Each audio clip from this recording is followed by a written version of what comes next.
అండి అందరికీ good evening. ఇంకో మేమైతే మట్టి పాత్రలలో వంట చేసుకుంటున్నాం. ఇది చూడండి, అన్నానికి ఒకటి రైస్ అయితే ఉడికిపోయింది. చాలా బాగా టేస్ట్ ఉంటుంది. ఒక్కసారి వండుకున్నారంటే మట్టి పాత్రలో వండుకునే వంటే తినాలనిపిస్తుంది. ఇగో కూర కూడా ఉడికిపోయింది. ఇక చూడండి కూర ఎంత బాగుందో. ఆయిల్ కూడా తక్కువ పడుతుంది, ఎక్కువ ఏం పడతలేదు. కొంచెం గ్యాస్ కొంచెం తక్కువలో పెట్టుకొని వంట చేసుకోవాలి. ఇక చూడండి ఎంత బాగుందో. నాకైతే చాలా బాగా నచ్చింది. టేస్ట్ కూడా అద్భుతంగా ఉంది. ఒక్కసారి వండుకున్నారంటే మళ్ళీ చూడండి ఎంత బాగుందో. చాలా రుచిగా ఉంటుంది. ఇంత ముందుకు చిన్నప్పుడు మట్టి పాత్రలలో తిన్నంత టేస్ట్ వచ్చింది ఇప్పుడైతే.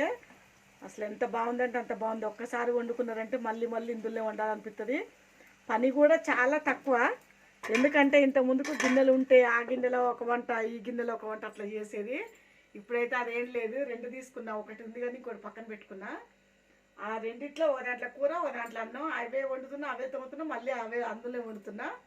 పని కూడా ఈజీగా ఉంది, వంట టేస్ట్గా ఉంది, ఆరోగ్యానికి మేలు. నాకైతే బాగా నచ్చింది. మీకు ఎట్లా అనిపిస్తుందో చెప్పండి. బాయ్ అండి.